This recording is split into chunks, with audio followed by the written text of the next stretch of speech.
इस फिल्म में हमें कुछ आर्कियोलॉजिस्ट के बारे में बताया गया है जिन्होंने एक ऐसे पिरामिड की खोज की जिसके सिर्फ 3 साइड है, इसलिए उन्होंने उसके अंदर जाने का तय किया। लेकिन उन्हें क्या पता था कि ये उनकी सबसे बड़ी भूल होगी, क्योंकि उस पिरामिड के अंदर एनुबिस नाम के एक शैतान को कैद करके रखा गया है जो अब बाहर आना चाहता है। पर इसके लिए शैतान को एक पवित्र दिल की जरूरत पड़ेगी। तो क्या हमारे आर्कियोलॉजिस्ट उस पिरामिड के बाहर निकल पाएंगे या फिर उस शैतान को पवित्र दिल मिल जाएगा, यही हम इस मूवी में जानेंगे। पर दोस्तों, एक्सप्लेनेशन की शुरुआत करने से पहले वीडियो को लाइक जरूर करें, इससे मुझे बहुत मदद मिलती है। आपके कमेंट और सपोर्ट से ही मेरा चैनल चल पाएगा। वहीं मेरे चैनल को सब्सक्राइब करके मेरा मनोबल जरूर बढ़ाए ताकि मैं आपके लिए और भी ऐसे एंटरटेनिंग वीडियोस पोस्ट कर सकूं। तो चलिए शुरुआत करते हैं मूवी की एक्सप्लेनेशन से। फिल्म की शुरुआत में हमें उसी रहस्यमयी पिरामिड के बारे में बताया जाता है कि गीजा का पिरामिड 4 साइड से ज्यादा का है, लेकिन जो पिरामिड आर्कियोलॉजिस्ट को मिला उसके सिर्फ 3 साइड है, जिसे किसी अनजान कारण से जमीन के अंदर दफना दिया गया था। इसलिए आर्कियोलॉजिस्ट जमीन की खुदाई करके उस पिरामिड को बाहर लाना चाहते ताकि उसके अंदर जा सके। लेकिन इजिप्ट के लोग इसके खिलाफ दंगा फसाद कर रहे होते, क्योंकि उनका मानना है कि पिरामिड की खुदाई करना ठीक नहीं है, इससे शहर में मुसीबत भी आ सकती है। लेकिन आर्कियोलॉजिस्ट के पास गवर्नमेंट के ऑर्डर्स है, इसलिए वो अपनी खुदाई जारी रखते हैं। अब हम उन आर्कियोलॉजिस्ट को देखते हैं जिनमें माइल्स नाम का आदमी, उसकी बेटी नोरा और बाकी शामिल होते हैं। साथ ही उनके साथ कुछ फिल्म मेकर्स भी होते हैं जो सारी चीजों की डॉक्यूमेंट्री मूवी बनाएंगे। इसके अलावा नासा ने उन्हें एक रोबोट वाला कैमरा भी दिया है ताकि वो इसे पिरामिड के अंदर डालकर जानकारी निकाल सके, और ये वही कैमरा है जिसे मार्स पर भी भेजा गया था, इसलिए कैमरा बहुत ज्यादा कीमती है।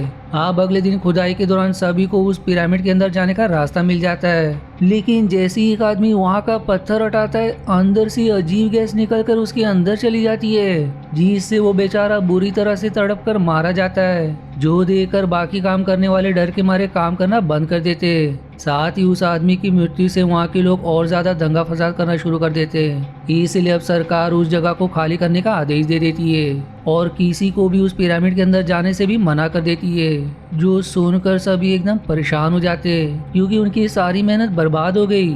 अब माइल्स सभी से कहता है कि हमें यहाँ से जाना होगा, लेकिन नोरा याद दिलाती कि हमारे पास वो रोबोट है, हम उसके जरिए पिरामिड के अंदर की जानकारी निकाल सकते हैं, जिस पर सभी मान जाते। इसलिए वो उस रोबोट को उस जगह के अंदर भेज देते जिस पत्थर को हटाने पर गैस बाहर निकली थी। अब वो रोबोट अंदर जाकर वहाँ की सारी चीजें उन्हें दिखाने लगता है। तब दीवारों पर बनी चीजों को देखने और समझने के बाद उन्हें पता चलता है कि इस पिरामिड के अंदर सिर्फ बुरी चीजें लिखी है, जैसे कि लोगों की हत्या करना, बलि देना वगैरह। लेकिन फिर भी वो इस चीज पर उतना ध्यान ना देते हुए अपने रोबोट को आगे बढ़ाने लगते। पर जब उनका रोबोट थोड़ा आगे बढ़ता है तो कोई अनजान चीज रोबोट पर हमला करके उसे बंद कर देती है, जो देखकर सभी घबरा जाते हैं क्योंकि वो कैमरा काफी ज्यादा कीमती था और अगर कैमरा उन्हें नहीं मिला तो नासा उनके खिलाफ एक्शन भी ले सकती है। इसलिए वो सभी पिरामिड के अंदर जाकर कैमरा वापस लाने का तय करते हैं। लेकिन एक सोल्जर उन्हें अंदर जाने से मना कर देता है, पर काफी ज्यादा जिद करने पर वो उन्हें 2 घंटे का समय दे देता है। इसलिए अब सभी पिरामिड के बाहर एक रस्सी बांध देते ताकि वो अंदर जाकर रास्ता ना भूल जाए, क्योंकि उन्हें इस पिरामिड के बारे में कोई जानकारी नहीं है। जिसके बाद सभी वीडियो बनाते हुए पिरामिड के अंदर चले जाते। आप थोड़ी दूर आने के बाद उन्हें उस रोबोट का कुछ पार्ट्स मिलता है जो कि बुरी तरह से टूट चुका था, जो देखकर वो सभी और परेशान हो जाते कि आखिर रोबोट को किसने तोड़ दिया। तब उन्हें वहां से ऊपर जाने का एक रास्ता दिखाई देता है, इसलिए वो सभी ऊपर जाने का तय करते ताकि रोबोट के बाकी हिस्सों को ढूंढ सके।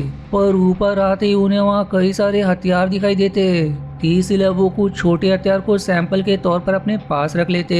लेकिन जब उनकी नजर उस रस्सी पर पड़ती है जिसके सहारे वो सभी अंदर आए थे तो वो टूट चुकी थी, जो देखकर सभी घबरा जाते कि अब वो यहाँ से बाहर कैसे निकलेंगे। तब नोरा कहती कि जैसे जैसे हम यहाँ आए थे वैसे हमें पीछे जाना चाहिए, हो सकता है हम यहाँ से बाहर निकल जाए। इसलिए सभी उसी रास्ते से पीछे जाने लगते। लेकिन हैरानी की बात तो ये थी कि वो पिरामिड के बाहर निकलने के बजाय और अंदर चले जाते, क्योंकि पूरा पिरामिड एक भूल भुलैया की तरह है जिसके अंदर अब वो बुरी तरह से फंस चुके।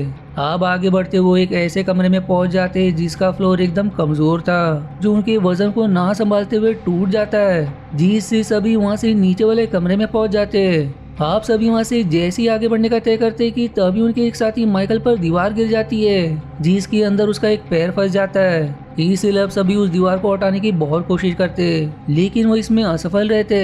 वहीं सनी नाम की उनकी दूसरी साथी को ऊपर की तरफ एक टनल दिखाई देता है, इसलिए वो उस टनल के रास्ते ऊपर जाने का तय करती है, क्योंकि शायद वहां से बाहर निकलने का कोई रास्ता हो। लेकिन जैसे वो ऊपर आती है, वहाँ उसे एक अजीब जानवर दिखाई देता है जो तुरंत उस पर हमला कर देता है, जिससे वो सीधे नीचे आ गिरती है और नीचे आकर तुरंत सभी को खबर करती है कि ऊपर बिल्ली जैसा एक अजीब जानवर है जिसने मुझ पर हमला किया, जो जानकर सभी के रूह कांप जाते हैं। फिर माइल्स को वहाँ एक बंद दरवाजा दिखाई देता है जिसके ऊपर खतरा लिखा हुआ था, जो देखकर वो सभी से कहता है कि पहले के लोग पिरामिड को चोरों से बचाने के लिए दरवाजे पर ऐसा लिखा करते थे, इसलिए हमें इसके अंदर जाना चाहिए। हो सकता है कि इस दरवाजे की दूसरी तरफ पिरामिड से बाहर निकलने का रास्ता हो, इसलिए सभी दरवाजे पर लगे पत्थर को हटाकर उसके अंदर प्रवेश कर जाते, पर दुर्भाग्य से वो सभी बाहर निकलने के बजाय पिरामिड की और अंदर पहुंच जाते। तब उन्हें माइकल की चिल्लाने की आवाज सुनाई देती है, इसलिए अब सभी वहाँ लौटते हैं, लेकिन वहाँ माइकल नहीं, बस उसका खून पड़ा होता है, जिसे देखकर ऐसा लग रहा था मानो किसी ने उसके शरीर को घसीटकर अपने साथ ले गया हो, जो देखकर सभी के एकदम होश उड़ जाते हैं। अब वो सभी जैसे ही आगे बढ़ते, उनके सामने वो सोल्जर आ जाता है जो इनके काफी समय से बाहर न आने के कारण यहाँ आ गया था, जिसे देखकर वो खुश हो जाते हैं क्योंकि अब वो बहुत जल्द पिरामिड के बाहर निकल जाएंगे। पर तभी उन्हें वहाँ बिल्ली जैसे कई सारे क्रीचर्स दिखाई देते हैं जो उनके ही तरफ बढ़ रहे थे, इसलिए सोल्जर उन्हें शूट करने लगते, जिससे वो क्रीचर्स डर के वहाँ से भाग जाते हैं। पर उनके जाने के बाद कोई बड़ा और भी खतरनाक जीव आकर उस सोल्जर को अपने साथ ले जाता है, जिसे देखकर सभी के पसीने छूटने लगते, इसलिए वो सभी तुरंत एक जगह छिप जाते हैं। आप कुछ देर बाद सारे लोग उस जगह की तलाशी करने लगते जहां से सोल्जर अंदर आया था। तब दीवारों पर बने चित्र से उन्हें पता चलता है कि ये पिरामिड अनुबिस नाम के शैतान की जेल है, जो यहाँ से बाहर निकलना चाहता है, लेकिन इसके लिए उसे एक ऐसी दिल की जरूरत है जो बिल्कुल पवित्र हो, और ये जानने के लिए वो इंसानों का दिल निकालकर उन्हें तराजू के एक तरफ रखता है तो दूसरी तरफ अपनी आत्मा रखता है। अगर दिल का वजन ज्यादा हुआ तो इसका मतलब वो दिल पवित्र है और उस दिल से वो अमर बनकर इस पिरामिड से बाहर निकल सकता है। साथ ही वो बिल्ली जैसे क्रीचर्स इस पिरामिड के गार्डियंस है, ताकि वो अनुबिस को बाहर निकलने से रोक सके, जो जानकर वो सभी दंग रह जाते हैं। लेकिन फिर भी उन बेवकूफ को ये सब सिर्फ बेकार की बातें लगती है, इसलिए वो फिर से बाहर जाने का रास्ता ढूंढने लगते हैं। अब आगे बढ़ते हुए एक ऐसी जगह पहुंच जाते हैं जहां का दरवाजा अपने आप बंद हो जाता है और चारों तरफ बने जानवरों के मुंह से रेत गिरना शुरू हो जाती है, ताकि सभी उस जगह दफन हो जाए। इसलिए अब सभी अपनी जान बचाकर वहां से भागने लगते, लेकिन हड़बड़ाहट में सनी सामने की खाई को देख नहीं पाती, जिसके नीचे नोकदार किले लगे हुए थे, और अनजाने में वो उसी किले में जा गिरती है, जिससे कुछ किले उसके अंदर चुभ जाते। तब वहाँ वो क्रीचर्स आकर उस पर हमला करने लगते, तो वहीं बाकी जैसे तैसे खुद को रेत से बचाकर सनी के पास पहुंचते और उसे उन कीलों से बाहर निकलने की कोशिश करते, लेकिन बुरी तरह घायल होने के कारण वो अपना दम तोड़ देती है, जो देखकर सभी दुखी हो जाते। आप सभी फिर से आगे बढ़ना शुरू करते और आगे बढ़ते हुए सभी एक ऐसी जगह पहुंच जाते जो कि पूरे पिरामिड का सेंटर है, और वहां उन्हें कुछ लोगों के शव दिखाई देते जिनके दिल को निकाल लिया गया था। वहीं उन्हें उनकी जर्नल भी मिलती है, जिसे पढ़कर उन्हें पता चलता है कि ये लोग करीब 200 साल पहले यहाँ आए थे। साथ ही उन्होंने यहाँ से बाहर निकलने का रास्ता भी ढूंढ लिया था, जो कि इस सेंटर वाली जगह में है। पर वो आगे कुछ लिखते जर्नल खाली होती है, यानी कि तभी अनुबिस ने उन्हें मार दिया था, जो जानकर वो सभी दंग रह जाते कि पिरामिड के सेंटर में यहाँ से बाहर निकलने का रास्ता कहाँ से होगा। लेकिन वो आगे कुछ सोचते तभी अनुबिस वहाँ आकर माइल्स पर हमला करके सीधे उसका दिल निकाल लेता है, जो देखकर नोरा एकदम घबरा जाती है। इसलिए फिट्स नाम का आदमी तुरंत नोरा के साथ वहाँ से भाग जाता है, क्योंकि अब वो दोनों ही बचे।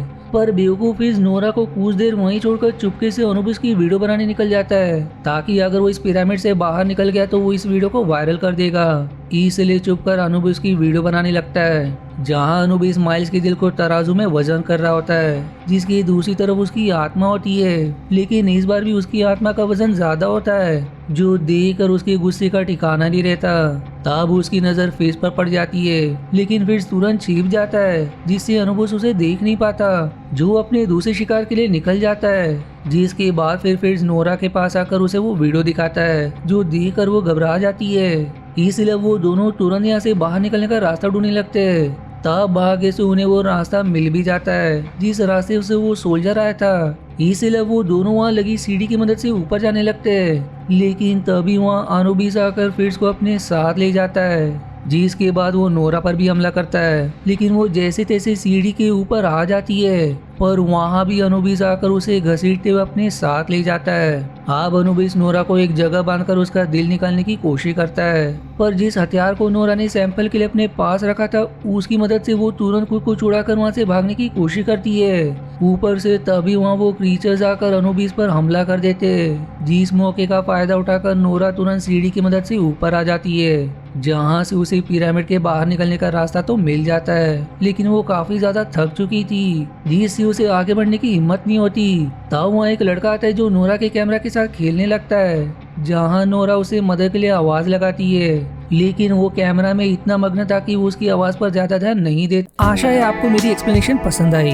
यदि हाँ तो प्लीज वीडियो को लाइक करना और चैनल को सब्सक्राइब करके सपोर्ट करना ना भूलें। मिलते हैं अगले एक्सप्लेनेशन वीडियो में, तब तक के लिए धन्यवाद दोस्तों।